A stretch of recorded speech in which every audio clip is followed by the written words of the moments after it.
பார்வதிபதி லோல நமோ நமோ சைலயாங்க நிவாச நமோ நமோ பார்வதிபதி லோல நமோ நமோ சைலயாங்க நிவாச நமோ நமோ மனுகுல பாலக நமோ நமோ நமோ தேவசேனேச மனுகுல பாலக நமோ நமோ நமோ தேவசேனேச.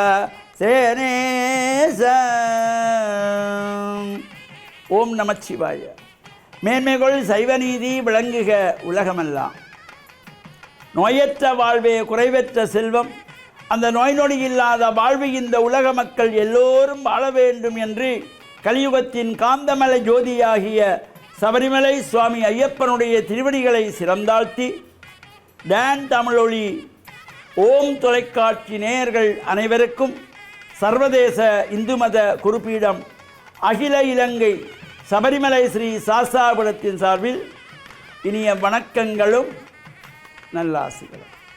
என்றும் மங்களகரமான குரோதி வருஷம் ஆனி மாதம் 12ஆம் நாள் 26/6/2024 புதன்கிழமை.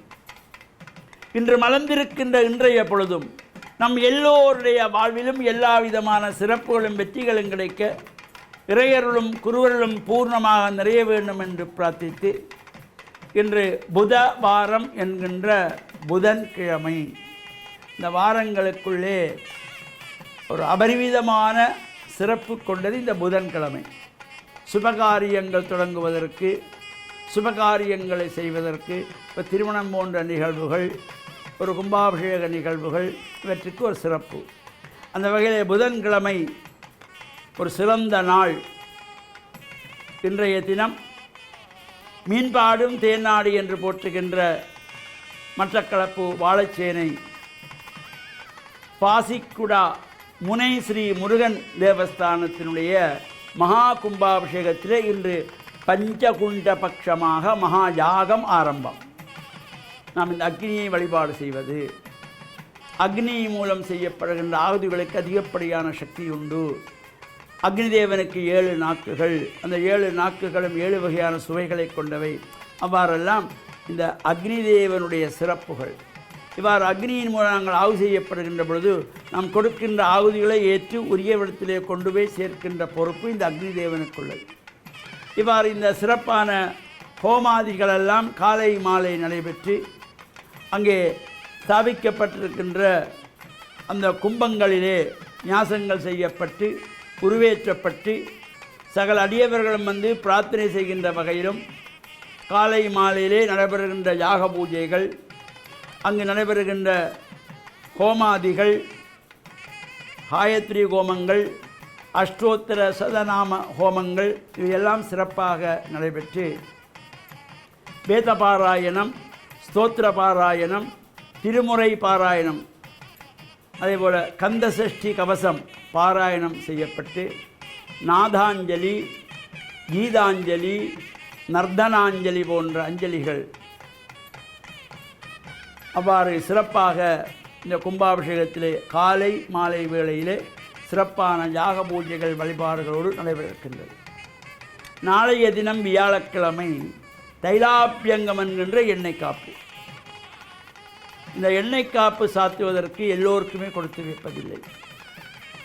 இந்த முனை முருகன் ஆலயத்தினுடைய கும்பாபிஷேகத்திலே சகல அடியவர்களும் வந்து தங்கள் கைகளாலே எண்ணெய் காப்பு தைலாபியங்கம் என்கின்ற அந்த எண்ணெய் காப்பை சாத்துகின்ற பொழுது எல்லா விதமான ரோகங்கள் நீக்கக்கூடியது.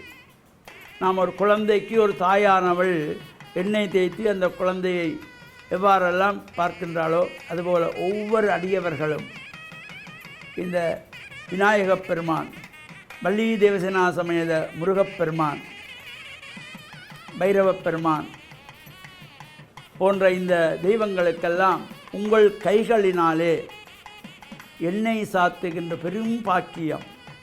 இந்த எண்ணெய் காப்பு சாத்துகின்ற பொழுது நல்ல எண்ணங்களோடு நல்லெண்ணெய் சாத்தி நாம் வழிபாடு செய்கின்ற பொழுது எல்லா விதமான சிறப்புகளும் கிடைக்குமா.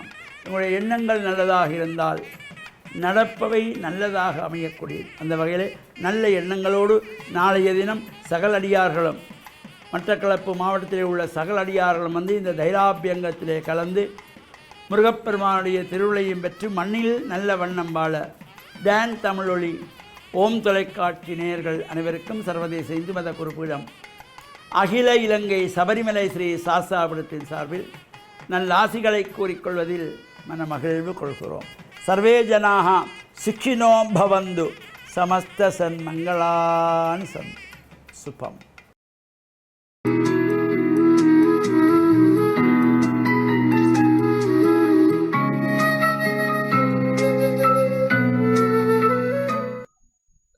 இறை இயேசுவில் என் அன்பு நெஞ்சங்களே, ஆண்டவர் இயேசுவின் அன்பும் அருளும் உங்கள் அனைவரோடும் இருப்பதாக. இறைமகன் இயேசுவினுடைய அழைப்பை கேட்டவர்கள் தொடக்கத்திலே பெரும்பான்மையானவர்கள் தம்முடைய குடும்பங்களில் சாதாரணமான வாழ்வை வாழ்ந்து கொண்டிருந்தவர்கள். அதனால் ஒரு முறை சீமோனுடைய வீட்டிற்கு இயேசு செல்லுகின்றார். அப்பொழுது சீமோனுடைய மாமியார் காய்ச்சலாய் கிடக்கின்றார். அப்பொழுது இயேசுவிடம் அவர்கள் அதை பற்றி சொன்னதும் அந்த இயேசு அவருடைய படுக்கை அறைக்கு சென்று அவருடைய கரங்களை பிடித்து அவருக்கு குணம் கொடுத்து எழுப்பி விடுகின்றார். உடனடியாக அந்த மாமியார் அவர்களுக்கு பணிவிடை செய்தார் என்று சொல்லப்படுகின்றது. இங்கு நாங்கள் இயேசுவினுடைய பணி எப்பொழுதும் ஏதோ ஒரு பகிரங்கமாக பொதுவாக இடம்பெற்றது. அவர் மலைப்பொழிவை ஆற்றினார் என்று சொல்லி நாங்கள் இயேசுவை இந்த குடும்ப சூழலுக்கு அப்பால் எடுத்து சென்று ஒரு பொது நபராக அல்லது ஒரு பகிரங்க பணியாளராக நாங்கள் பார்ப்பது உண்டு. அதுவும் சரி.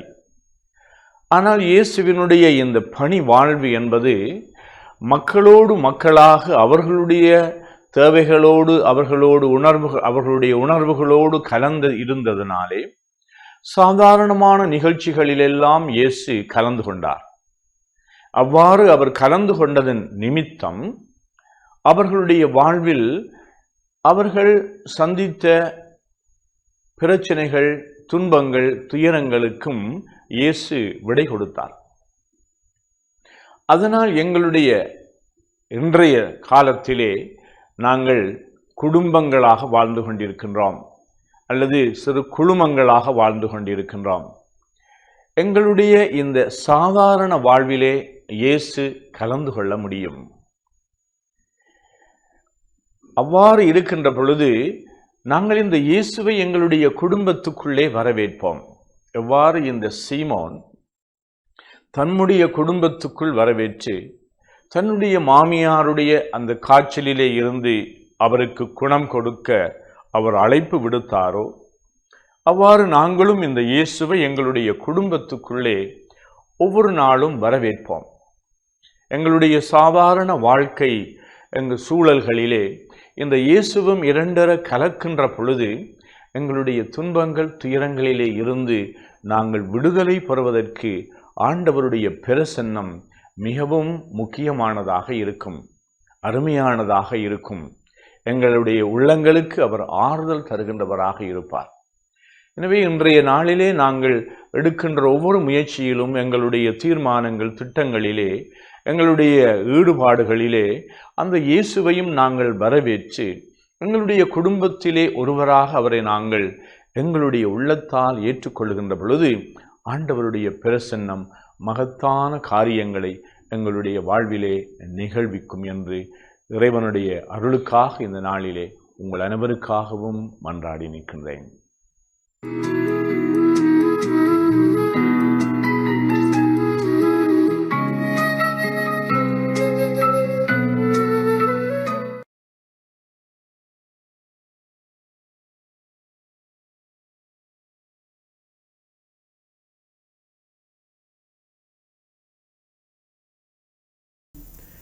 இஸ்லாமிய நற்சிந்தனையினூடாக இணைந்திருக்கக்கூடிய நேயர்கள் அனைவருக்கும் அஸ்ஸலாமு அலைக்கும் வரஹ்மத்துல்லாஹி வபரகாத்துஹு. இஸ்லாம் மார்க்கம் இந்த உலகத்திலே நன்மை என்றால் என்ன, தீமை என்றால் என்ன, நல்ல காரியம் என்றால் என்ன, பாவமான செயற்பாடு என்றால் என்ன என்பதை இரத்தின சுருக்கமாக எங்களுக்கு வரைவிலக்கணப்படுத்தி சொல்லியிருப்பதை நாங்கள் பார்க்கலாம். சஹி முஸ்லிம் என்ற ஹதீஸ் தொகுப்பு நூலில் பதிவு செய்யப்பட்டிருக்கக்கூடிய ஒரு ஹதீஸிலே அல்லாஹ்வின் தூதர் ஸல்லல்லாஹு அலைஹி வஸல்லம் அவர்கள் மிக இரத்தின சுருக்கமாக எங்களுக்கு ஒரு அழகான வரைவிலக்கணத்தை சொல்லுகின்றார்கள். எப்படி? அல் பிர்ரு ஹுஸ்னுல் ஹுலுகி வல் இஸ்மு மா ஹாக ஃபீ நஃப்ஸிக. நன்மை என்றால் அது ஒரு நல்லொழுக்கம், நல்ல பண்பாடு. அதை போன்று பாவம் என்றால் உள்ளத்திலே ஊசலாடக்கூடிய ஒரு செயலாகும் என்று சொன்னார்கள். எனவே நன்மை என்பது எங்களுக்கு நன்மையை பெற்றுத்தரக்கூடிய காரியம், அல்லாஹ்விடத்திலே எங்களை நல்லவர்களாக அடையாளப்படுத்தக்கூடிய காரியம், அல்லாஹ்விடத்திலே மறுமை வாழ்க்கையில் சுவனத்தை எங்களுக்கு பெற்றுத்தரக்கூடிய காரியம் எப்பொழுதும் நல்லொழுக்கமாகத்தான் இருக்கும். நல்லொழுக்கத்தை மையப்படுத்தியே இஸ்லாம் தனது சட்டதிட்டங்களை மனித சமூகத்திற்கு அறிமுகப்படுத்தியுள்ளது என்பதை நாம் மிக தெளிவாக புரிந்து கொள்ளலாம். இந்த உலகத்திலே நாங்கள் அல்லாஹ்வுக்கு கட்டுப்பட்டு அவனை திருப்திப்படுத்துவதற்காக, அவனிடத்திலே முழுமையான கூலிகளை பெற்றுக்கொள்வதற்காக செய்யக்கூடிய எந்த வணக்கமாக இருந்தாலும், எந்த இபாதத்தாக இருந்தாலும் அந்த இபாதத்தின் பின்னணியில் ஒரு நல்லொழுக்கம் இருக்கின்றது என்பதை இஸ்லாம் சொல்லுகின்றது. குறிப்பாக சொல்வதாக இருந்தால், தொழுகையை எடுத்துக்கொண்டால் நாங்கள் கட்டாயமாக ஒவ்வொரு நாளும் ஐவேளை தொழுகையை நிலைநாட்ட வேண்டும், நிறைவேற்ற வேண்டும். அந்த தொழுகைக்கு பின்னால் நல்லொழுக்கம் இருக்கின்றது என்பதை அல் குர்ஆன் சொல்லுகின்றது. எப்படி? இன்ன ஸலாத்த தன்ஹா அனில் ஃபஹ்ஷாஇ வல் முன்கர். நிச்சயமாக தொழுகை பாவமான காரியத்தை விட்டும் மானக்கேடான செயல்களை விட்டும் தடுக்கின்றது என்று அல் குர்ஆனிலே அல்லாஹ் சொல்லி காட்டுகின்றான். எனவே இந்த உலகத்திலே பாவமான காரியங்களை விட்டும் விலகி நன்மையான காரியங்களை நிறைவேற்றுவதில் ஆர்வம் கொள்ளக்கூடிய பக்குவத்தை ஏற்படுத்துகின்ற வணக்கமாக இந்த தொழுகை இஸ்லாத்திலே அறிமுகப்படுத்தப்பட்டிருக்கின்றது என்பதைத்தான் இந்த வசனம் எங்களுக்கு சொல்லுகின்றது. அதே போன்று நாங்கள் ரமலான் காலத்திலே நிறைவேற்றக்கூடிய அந்த நோன்பை எடுத்துக்கொண்டாலும் பசி பட்டினியின் அந்த உணர்வை நாங்கள் உள்ளத்திலே பெற்றுக்கொள்ள வேண்டும். பசியோடு இருக்கக்கூடியவர்கள், தாகத்தோடு இருக்கக்கூடியவர்கள் எப்படியான உணர்வோடு இந்த உலகத்திலே வாழுகின்றார்கள் என்பதை நடைமுறை வாழ்க்கையிலே நாங்கள் உணர்ந்து அவர்களுடைய உணர்வில் எங்களுடைய அந்த வணக்கத்தினூடாக பங்கெடுக்க வேண்டும் என்ற ஒரு தத்துவம் அந்த நோன்பின் பின்னணியில் இருக்கின்றது என்பதை நாங்கள் புரிந்து கொள்ள வேண்டும். அதே போன்று நாங்கள் நிறைவேற்றக்கூடிய ஜகாத், நாங்கள் கொடுக்கக்கூடிய தர்மங்கள், அதன் பின்னணியில் நாங்கள் அல்லாஹ்வுடைய பாதையிலே செலவு செய்யக்கூடிய அந்த பக்குவத்தையும் பண்பையும் நமக்குள் வளர்த்து கொள்ள வேண்டும் என்ற ஒரு தத்துவம் அந்த வணக்கத்தின் பின்னணியில் இருக்கின்றது. இப்படி இஸ்லாம் சொல்லக்கூடிய ஒவ்வொரு வணக்கத்தையும் நாங்கள் எடுத்துக்கொண்டால் அந்த வணக்கத்தின் பின்னணியிலே நல்லொழுக்கம் இருக்கின்றது. எனவே இந்த உலகத்திலே நல்லொழுக்கமுள்ள சமூகமாக முஸ்லிம் சமூகத்தை மாற்றுவதற்காகத்தான் இஸ்லாம் தனது சட்டதிட்டங்களை, தொகுப்பு சட்டங்களை எங்களுக்கு அறிமுகப்படுத்தி இருக்கின்றது என்பதை நாங்கள் புரிந்து கொள்ள வேண்டும். எனவே தான் ரசூலுல்லாஹி ஸல்லல்லாஹு அலைஹி வஸல்லம் அவர்கள் மிக இரத்தின சுருக்கமாக எங்களுக்கு சொன்னார்கள், அல் பிர்ரு ஹுஸ்னுல் ஹுலுக். அதாவது நன்மை என்பது நல்லொழுக்கமாகும். வல் இஸ்மு மா ஹாக ஃபீ நஃப்ஸிக. பாவம் என்பது உள்ளத்திலே ஊசலாடக்கூடியது. ஒரு பாவத்தை செய்கின்ற பொழுது அந்த பாவத்தை மற்றவர்கள் காணக்கூடாது என்ற விடயத்திலே மனிதன் கவனம் செலுத்துகின்றான். இரகசியமாக பாவங்களை செய்ய வேண்டும் என்ற உணர்வு மனித உள்ளத்திலே இருக்கின்றது. அதனால்தான் மற்றவர்களுடைய பார்வையிலிருந்து மறைந்து ஒதுங்கி பாவங்களை செய்கின்ற பலவீனம் மனிதனிடத்திலே இருக்கின்றது. இதனைத்தான் நபி அவர்கள் இரத்தின சுருக்கமாக எப்படி சொன்னார்கள்? வல் இஸ்மு மா ஹாக ஃபீ நஃப்ஸிக. பாவம் என்பது உள்ளத்திலே ஊசலாடக்கூடியது. மற்றவர்கள் அதை பார்க்கக்கூடாது, மற்றவர்கள் அதை அறிந்து கொள்ளக்கூடாது, மற்றவர்களுக்கு தெரியாமல் செய்ய வேண்டும் என்பதற்காக வேண்டி மனிதன் அதற்கேற்றாற்போல தன்னை மறைத்து அந்த பாவங்களை செய்கின்ற பலவீனத்தோடு உலகத்திலே வாழ்ந்து கொண்டிருக்கின்றான். எனவே ஒரு காரியத்தை அது நல்ல காரியமா தீய காரியமா என்று நாங்கள் எடை போடுவதற்குரிய அளவுகோலாகத்தான் இந்த ஹதீஸை ரசூலுல்லாஹி ஸல்லல்லாஹு அலைஹி வஸல்லம் அவர்கள் நமக்கு கற்றுத்தந்தார்கள்.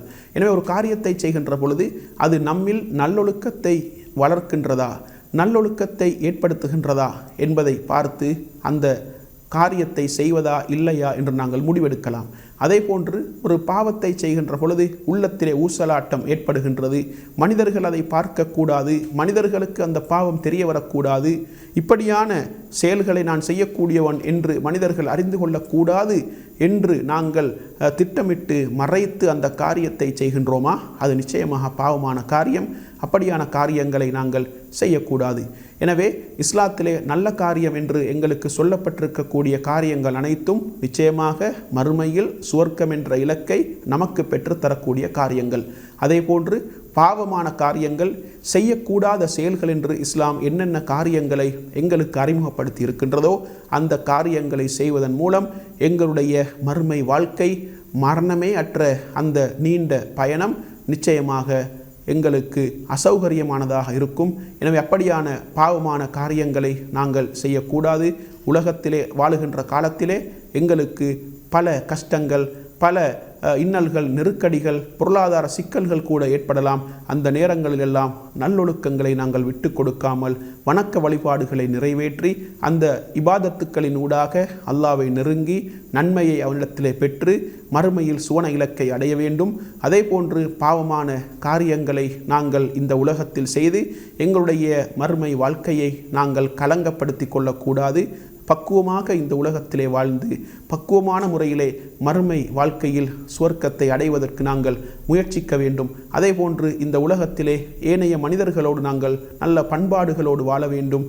அதே போன்று மிருகங்களோடு கூட நல்ல பண்பாடுகளை கடைபிடித்து நல்ல ஒழுக்கமாக நாங்கள் நடந்து கொள்ள வேண்டும் என்றெல்லாம் இஸ்லாம் எங்களுக்கு வழிகாட்டுகின்றது.